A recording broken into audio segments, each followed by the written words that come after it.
is your relationship with time?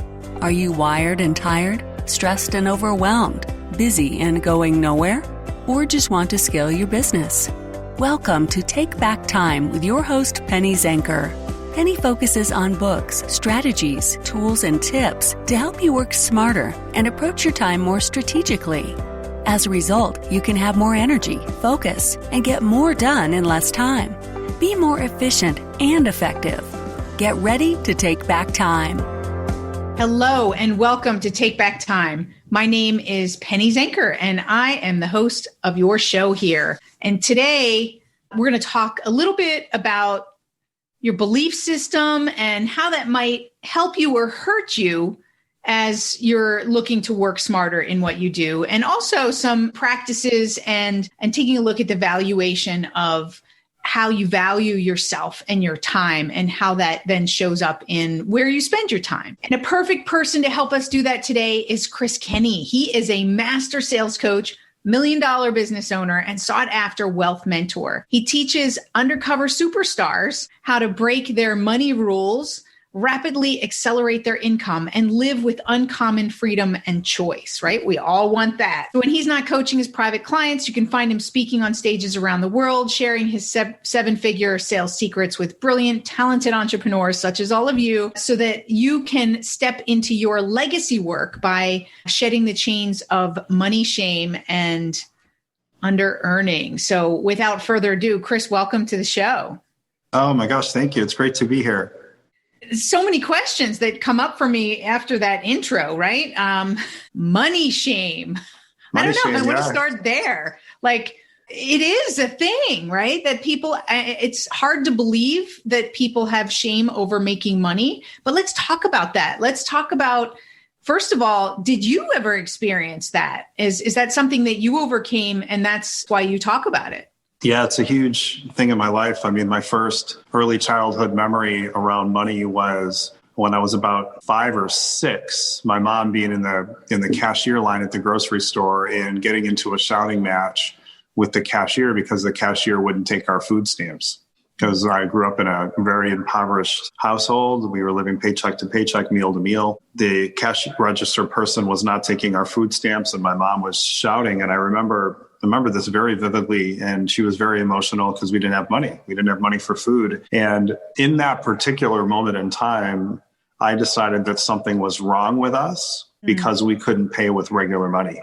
So something must be wrong with us. Something must be wrong with me. And then as I was going through school, I was a person that was in the free lunch line. So at my school back then, I graduated in 1987. We had a separate line for those that got free lunch. So I was bullied around that. And then growing up, I was carrying this whole, this shame into my teenage life. I wouldn't get dropped off at my house. I'd get dropped off down the road and then I'd sneak through the backyards and get to my house. I didn't let friends inside of my house. So I was very shameful around this whole, we didn't have money thing. So it's where I grew up. I was also taught that rich people can't be trusted. I was taught that in order to be quote unquote rich, you have to be dishonest, you have to be manipulative. So to say that, it's the core of why I do this work is that I don't do it for the money as much as I do it for, I never want people to feel the shame that I felt all the way through my teenage years, all the way up into my early adult life, even into my 30s. There was such a tremendous amount of shame attached to money. So how did that impact you when you started to make money? And how did that feel when you started to make money? And did you hold yourself back? Because, that whole thing of feeling then that makes you that person who's dishonest and had to, not treat people right because you're making money. Yes, at first I did. I held myself back a great deal. I was a person that was massively undercharging for his services, massively over-delivering for his services to make sure I just didn't want anybody to perceive me as dishonest. I came in with that amount of shame. And then the turning point was the realization that in order to make money, this is what I had to understand. I had to understand that it can't be about the money. You have to be constantly operating from a place of service and impact, service, impact, legacy. One of the things that I teach, Penny, is I teach people how to convert high ticket sales. And one of the absolute keys to converting high ticket sales is not having the high ticket sales conversation be about money. You're not there because of the money. You're there because of the transformation that the high ticket program can bring. And you are putting a package in front of the person that will get them from point A to point B in the best way possible. And oftentimes that ends up being a high ticket program, but it absolutely cannot be about the money. So when I started working from a place of impact and a place of legacy and taking myself completely out of these sales conversations, meaning I'm not going to make this sales conversation about me. I'm going to make it about my potential client. I'm going to make it about the impact that this can have on the potential client. That's when things started to really change. It's such an important thing to understand that it can't be about the money. Absolutely. So I just want to stop there for the listeners. What's your relationship with money? I always talk about the relationship with time, that these are relationships that we never really give any attention to, but they're some of the most important relationships in our lives. So think, for those of you who are listening, what is your relationship with money? People who have money finish that sentence. People, and just to get a heightened awareness as to what your relationship is with money, I think is a huge factor, because a lot of people think that they're okay with it, but they find themselves hitting a ceiling and they keep hitting it. And for whatever reason, get knocked back, whether it's their own business or whether it's in their career, they don't advance past a certain, or they're in sales, maybe they hit that sales plateau. So I want you guys to be thinking about that. Yeah. And ask yourself the question, what does money represent to me? What does money represent to me? Because if the issue with this is if money represents safety for you, or if money represents survival to you and you're in business, that's an issue, because you won't collect the amount of money that you could or should be collecting, because you don't want to take away somebody's survival. You don't want to take away somebody's safety. So that relationship is super important. Like if I'm going, money is what makes me safe, and now I've got to go ask somebody for theirs, I'm afraid that I'm going to be taking away their safety. And I don't want to take away their safety. But what's happening is you're projecting onto your potential clients your beliefs and your relationship to money. Money is simply a tool. I always tell people this, I think it's important to understand about money, is that money makes you more of what you already are. Money will make you more of what you already are. If you're a bit of a jerk, well, money's going to make you more of a jerk. If you're a really nice, generous person, you will be really generous with your money. And money will make you more generous. It doesn't turn you into something you're not. Right. It makes you more of what you already are. So, so what would you say to the person? So people are starting to think about it, and I think this is fantastic. How do you help people to recognize and get behind that self-confidence? So I hear you say, change the conversation, that it's not about you and it's not about money. It's about impact, transformation, right? Investment, and those types of things. How do you get people, though, to have the confidence to still ask for that? So let's say somebody says, okay, I've changed the conversation, but if they don't feel it inside, right, it's still impacting the conversation. Yeah. Let me just share the story of how this happened for me, because I think it's profound and it is true in terms of how this happens. So say, this conversation of getting the confidence to ask for like the right amount of money, or ask for what you're worth. Right? Just even getting to that point of like totally asking for and commanding what you're worth. I started business back in 2008. And in 2009, I was mentored to raise my rates by 500%. Awesome. That was the experience I had. And I remember I was literally at $399. It was at $399 a month for coaching. And I was being told to raise to $2,500 per month. And it triggered every ounce of lack of worthiness that I had, self-doubt. People will never pay me that. People can't afford that. This person doesn't understand my market. So there was all this stuff that was just coming up. And long story cut short, after 3 months, I was paying this mentor, just by the way, I was paying this mentor $75,000 for 6 months of coaching. And it took me 3 months at that rate to be convinced that I should be charging $2,500 a month. So listen, I mean, a lot of money was coming out of my checking account, a lot of credit card debt, a lot of, but I was really in my head about it.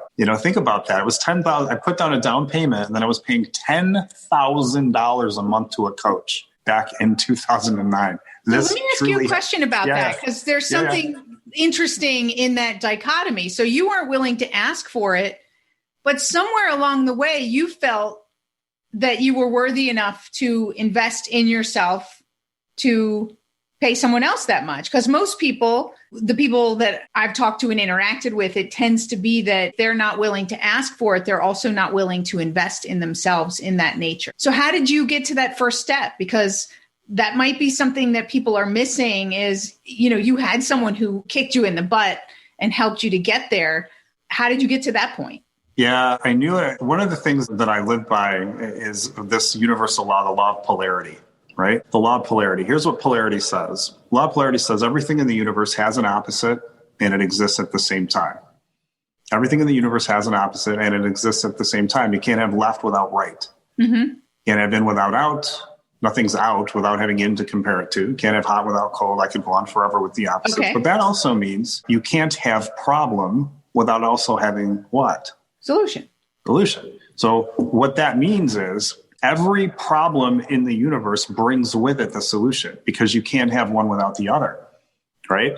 So if we're not able to find a solution, there is something that we are resisting, because the solution has to be here. Universal law says it has to be here. So the question I'm constantly asking myself is not what do I do, but rather what am I resisting doing?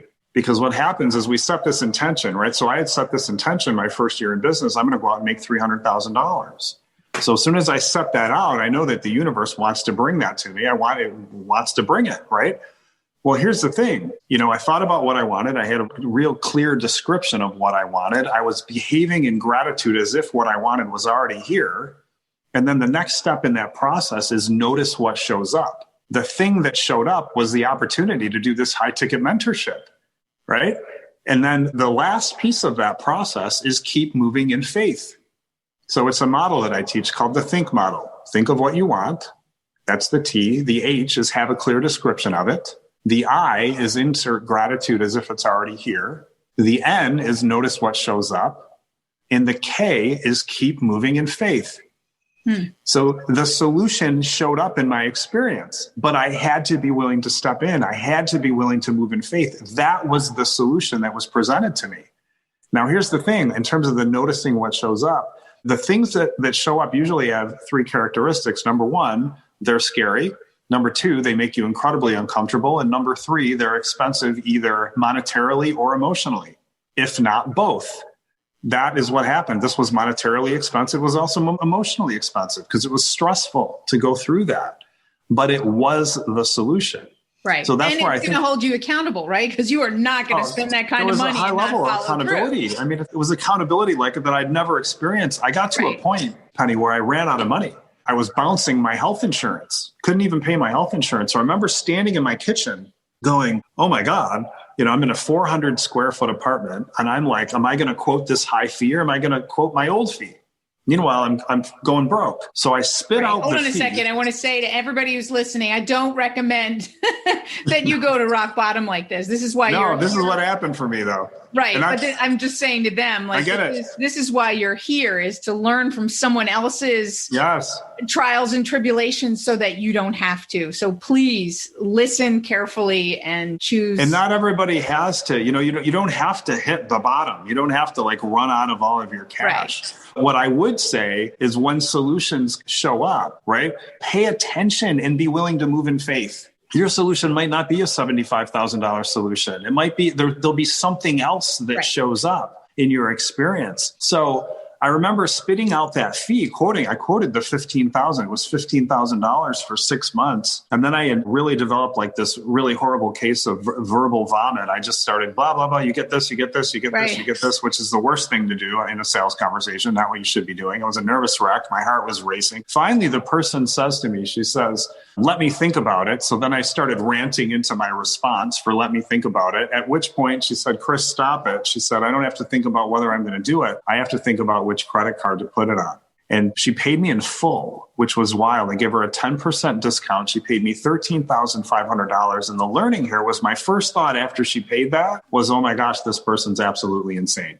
They're about to pay me $13,500 for coaching. So the lesson that I learned from that is that the confidence will always come from the doing. And then if a person wants to raise their rates, what they have to be willing to do. Now, here's what happened. She paid the $13,500 for the 6 months, and then she renewed for another $13,500.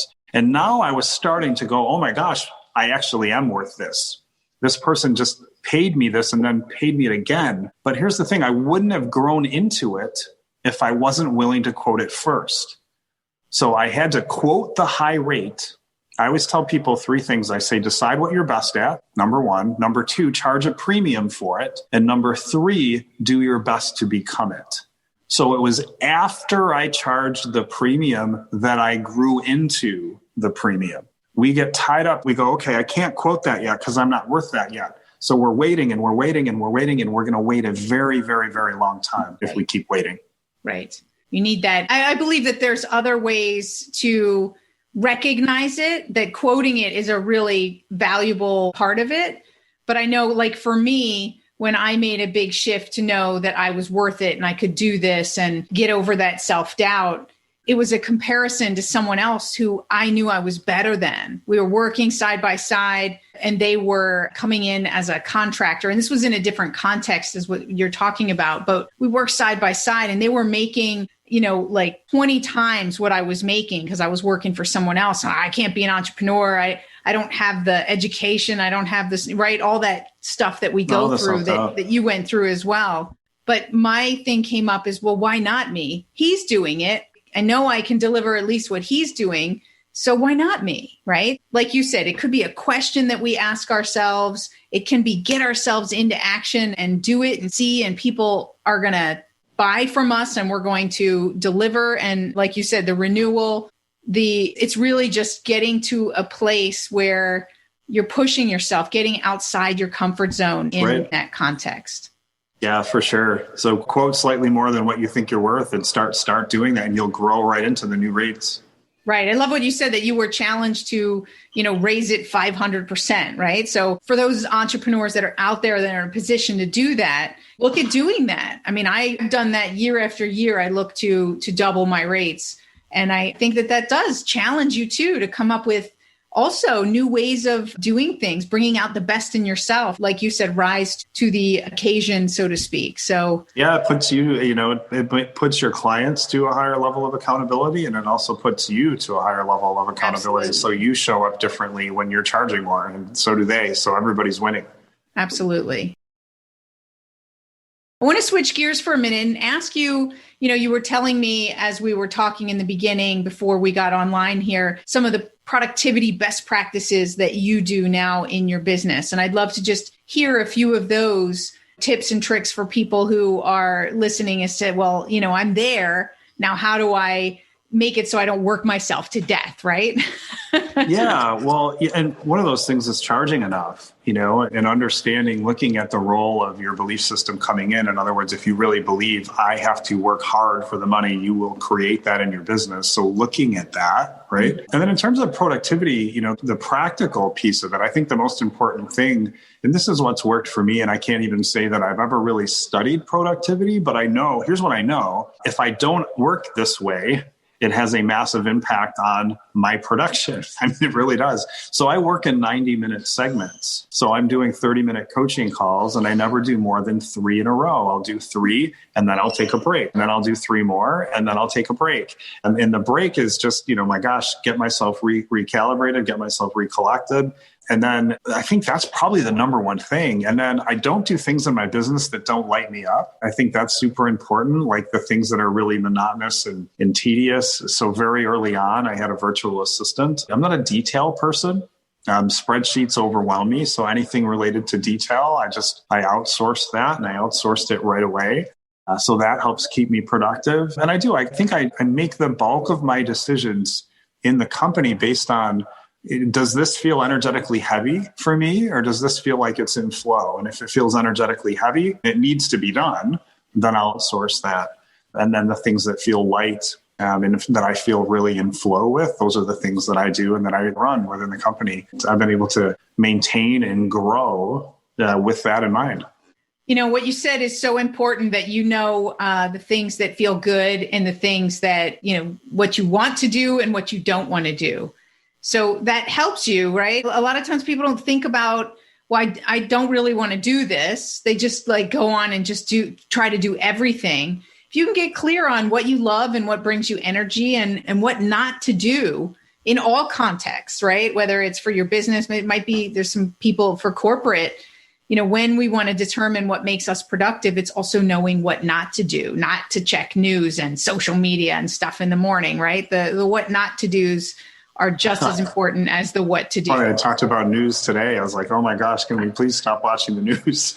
Oh, it's so toxic. Your brain it's like right out. We're waking up in a stress response in the morning. That's the worst thing you can do. Turn on CNN in the morning. Totally. Oh my God. Totally. If somebody wiped away all your computer, you had to reinstall everything. And outside of your mail and your calendar and the essentials, what's the first app that you would install that helps you to be productive, that supports your day-to-day productivity? Oh, wow. An app. I'll tell you, you know what? I mean, I put a really huge focus on physical fitness in my life, self-care. I mean, I start my morning with meditation and then it's movement and then it's good food. Meditation, movement, good food. I mean, my gosh, my fitness pal. Tracking my food is super important to me. It's one of the keys to keeping my energy where it is. It's one of the keys for me to be able to get on camera. I do all of our product launches through Facebook Live. So I'm constantly live on camera. So I want to feel good. I want to feel good in my body. I want to feel confident. I want to feel strong. I want to feel in command. And exercise brings that for me. And I think it's the fundamental base for all that I do, because if I'm not feeling good, if I'm not feeling vital and really in my body, I feel like I struggle. I start to go up in my head. I feel like we're either in our heads or in our bodies. And if we're in our heads, we're dealing with all the negative chatter and all the crap that can go on up here. When I feel like my head is getting overly active, that's when I go and I exercise and into movement, get myself back into my body. So for me, I would say it would probably be a fitness app of some sort. Awesome. Because that's the foundation. If I feel like crap, I can't show up and do what I do. Absolutely. I always say that it's not just what we do with our time, it's how we show up for our time. And I believe also it's about the energy that we're creating and moving our body and movement, sleep, the essentials. The self-care is unfortunately the first thing that we toss out the door pretty much, but it's the most important thing. Yeah. And like this house, we just moved in here in July. And the first thing that we worked on that we wanted to get complete was the home gym. The COVID was going on and it's like we can't get to the gym. So, hardwood floor put in, order the home gym system, the cage system, order the Peloton bike. That was the first thing that we did was how are we going to sort out our fitness? Yeah. So you have your priorities straight. You know that when you take care of yourself, you're going to be able to take care of others. And I would dare say, because I know this works this way for me, and I think you mentioned a level of confidence that comes from feeling good, right? From moving. And that goes into also your ability to ask for that fee that you're looking for and, and really feeling good about you and your body is part of the whole picture. It totally is. Like I said, I think it's at the core. It's the foundation. I think it's like, it's something that I think we can all take for granted. And, COVID has certainly brought us all to another level of awareness around health. At least I know it has for me. I don't take for granted my health. And I also think with what's going on in the world, it becomes more important for us to look after ourselves in that way, because if I want to know that if I catch that, my body's going to be able to get rid of it because I'm in good physical condition. Right. So, that's it's a motivation as well. Absolutely. Stay on top of it. Absolutely. I believe in that as well. So, and I also am subject to the excuses and things that come up that say, oh, I'll do it later. And then I don't do it later. So for me, I have to do it in the morning or else I know I can get swept away. What about you? What do you feel is? Yeah, it's the same thing. I have peaks and valleys too. I'm human. I have times where I'm really active about it and I have times where I'm not active about it. I feel like I'm in one of those shifts right now where I had about 4 to 6 weeks where I haven't been active with it. And now I'm getting back into being into it. And I just feel like in this work, I think it's realizing that we're all going to hit our stuff and we're all going to hit our blocks. And I feel like those that do well, it's not that they never hit blocks. It's just that they move past the blocks faster. Yeah. So that's how I kind of see myself with fitness. When I go off the rails, I'm never off the rails for that long. And then I'm back on. So when I go off the rails, I might gain 2.5 pounds. I'm not going to go gain 15 pounds and go on a 6-month eating binge. It's just not the experience that I create. But for me, it has to be a morning thing. I used to lie to myself and say, I'll do it later, but I would, as yourself included, get swept away. Things happen. Once you're off for the day, once you're like, and then you're like, well, yeah, I'll have the chips. I'll have a bowl of ice cream. I'll get on it in the morning. It all just keeps, it kind of escalates. Like it starts with that one bad decision of not exercising leads to multiple bad decisions that day. And then it trickles into the next day and then into the next day. And it just can go downhill from there. Totally. It's like an avalanche. It is so true. It's like once that first decision, it just topples from there. So it has to be an early morning thing or it just doesn't happen. It's true. Absolutely. So I want you guys to think about that, right? What kind of excuses are coming up and reasons why you don't have the time. Do it first thing. Make it the first thing that you do when you get up, that it's a priority, a ritual around it so that, you're not starting your work until you get that done. Yeah. And it could be something super simple, like a walk. It could be anything. It doesn't have to be this massively rigorous thing. It could be a 20-minute walk. Right. Go out and get a dog, right? So that you have to walk the dog. Take a walk. That's it. Move. Just go move. Go and get some movement in. Right. Well, thank you, Chris, for all that you've shared with us today. I think we went a little bit longer than we had anticipated, but I would imagine we could talk all day. It could happen. No question. So tell the listeners, where can they find you and reach out to you? And the easiest place to find me is right inside of the private Facebook group. So I have a private Facebook group. It's called Sales Mastery Inner Circle. So hop over to Facebook, type that into the search bar, Sales Mastery Inner Circle. We do a complimentary show in there every Thursday. So there's live teaching every Thursday. And then on Tuesdays, we also do complimentary 10-minute laser coaching sessions. So I'll do 10-minute laser sessions I do 3 of those every single Tuesday. And those, again, are also complimentary. So there's lots of free content in there. We've also got something, depending on when this is going to air, I'm not positive as to when this is going to air, but we've got something coming up in December inside of the Facebook group. So depending on when this airs, that might be applicable, might not be. So, but hop over to Sales Mastery Inner Circle. That's the best way to find me. Okay, fantastic. Well, thanks, Chris. Thank you so much for being here. It's a pleasure. Thanks for having me. And thank you all for being here.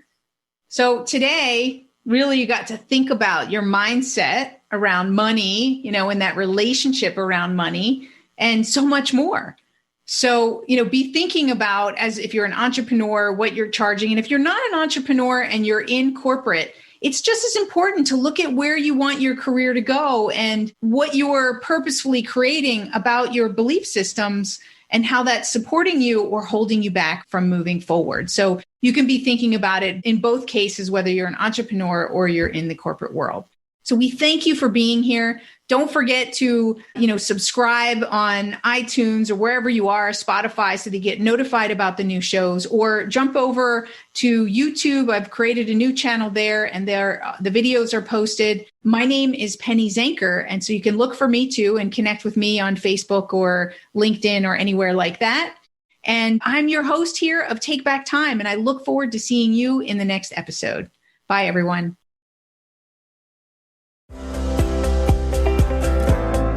Thank you for listening. Today's topic is another opportunity for you to put the knowledge you learned into practice. Tune in again next week for more strategies that will help you have more energy and focus to get more done in less time, so you can continue to take back time.